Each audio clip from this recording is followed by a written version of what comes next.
Groove.ai community, continuing on our interviews with longevity enthusiasts and professionals at the intersection of AGI and BGI, to be specific.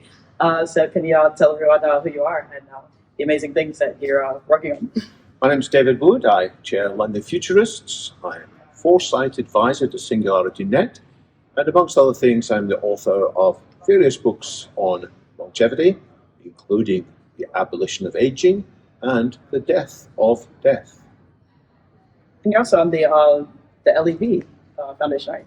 Well, I have a new role from a few months back as the Executive Director at LEV Foundation. LEV stands for Longevity Escape Velocity. The idea is that just as a rocket can eventually get away from Earth's gravity by firing its boosters in various stages and then breaking away forever, indefinitely, so also treatments are becoming available that will give us a bit more years of youthfulness, and then a bit more years of youthfulness, and then finally allow us to be not just living to maybe 100 or 120, but indefinitely youthfully, if we wish it. Awesome. Yeah, we got to connect a few times at the Longevity Summit in Dublin and also in London. So how do you think that kind of AGI will first impact the longevity field? Like, what do you think will be like the first major revolution that occurs in that space? Well, if AGI gets here, it will change absolutely everything. What particularly interests me is what we can do with AI en route to AGI. Because we're getting AI that's more capable, more general, more broad in its understanding all the time. And many of the treatments and therapies that people have imagined have been too difficult to actually bring about up till now, because biology is pretty complicated. What goes on in the cell is enormously complicated. But guess what? With AI, we can now model things better than ever before. Perhaps the most powerful breakthrough in AI ever so far is by DeepMind with its AlphaFold technology to predict from a description of the amino acids that make up a protein, how that protein will fold in 3 dimensions, and therefore what its interactions will be with drugs and disease elements. And that's just the start of what may happen. The discovery of drugs has taken longer and longer over the years because there's been more complicated verification processes, more tests and regulations that have been passed. So instead of Moore's law, which says roughly every 18 months computers become twice as powerful, we have got what people sometimes call Eroom's law. That's Moore's law spelled backwards. It's not an actual person. Which points out that I think it's about every 9 years from 1950, it has taken twice as much money in real terms to develop drugs. So it's going the wrong way.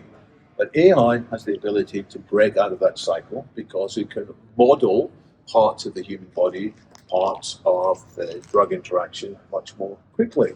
So you can do more tests, first of all, in silico, and then once you've got a good idea this is how something will work in biology, you can do the tests in vivo as well, but you can be sped up in the whole process because you can do more tests more quickly before having to commit into vivo.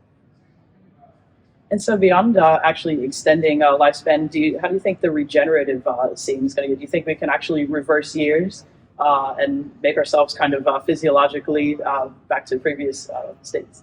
There already are treatments that will make our individual cells younger according to various measurements. They're called biomarkers of aging. Our DNA gets covered up as we age with so-called methyl groups. That's a carbon with 3 hydrogens attached. And that's a natural part of biology. But as time goes on, the DNA in each of our cells no longer works as well as it used to. It generates the wrong kinds of proteins inappropriate for cells. Now, there are Yamanaka factors, various proteins which can be added to cells that will undo some of that epigenetic aging. And it's not just that the DNA becomes demethylated in the appropriate places. There are other signs of these organisms becoming youthful and energetic again. So that's just the start of what I envision. So it's not just we will live longer in our present state of vitality. Our muscles will be healthier, our brains will be healthier, our immune system will be healthier, and all round we can be youthful. So this is the rejuvenation vision. And by the way, it's not just rejuvenation of the body. Very importantly, it's rejuvenation of the brain and the mind. rejuvenation of the heart, like emotionally, rejuvenation of the spirit as well. We will not just be old, dreary people, but we will be running around with the enthusiasm of a toddler, but with the wisdom of our old age as well. Yeah, it can definitely be an age of enlightenment, if we're able to stay here 200 and 300 years, like the possibilities of what we can learn, discover, and experience and do. And I gotta remember what the other one was. So, Do you want to do your final question? yeah, but like, see, I haven't Do asked that. like radical longevity enthusiasts how long they want to live, because obviously it's forever. Okay, that was it. Do you think that there's already the first immortal people living today? I think it's quite likely that many people alive today may live as long as they wish. People don't need to commit to living forever. People might decide after a certain number of thousands of years that they're quite satisfied and there's nothing else for them to do. So I doubt it, because I think there's always going to be more things to explore.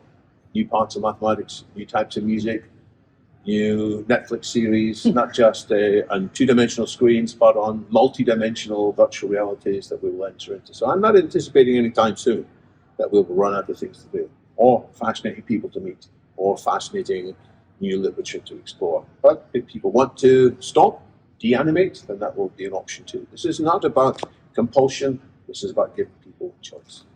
That's really amazing. I mean, yeah, because it's kind of inconceivable at this time due to the fact that it hasn't ever happened yet. But yeah, life does continue to go on, and people are, continue to be born, and more happens. So yeah, how can you really get bored, right? It's all we've ever known.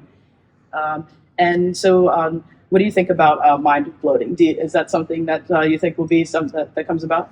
So I'm suspending my judgment about whether I want my mind to be uploaded. For the time being, I want my biological body to be healthy and my brain to be repaired. Well, in due course, perhaps I will want to have my personality, my consciousness transferred into a different substrate. But I haven't yet satisfied myself that it really will be me, in a sense, that I'll be satisfied. It will surely say that it's me, but it may not be me. It may be a different me. Now, hopefully at some stage an AGI is going to sit me down and explain, well, this is why it will be you, David, or this is why it won't be you, David. And at that stage, I'll make a more informed choice as to whether I'm interested in the mind uploading or not. For the time being, let's allow people to live, if they wish, inside their rejuvenated biological bodies. Yeah, I'm with you there. I'm not really too interested in that part because there's so much more to experience. Yeah, thanks so much. Been my pleasure.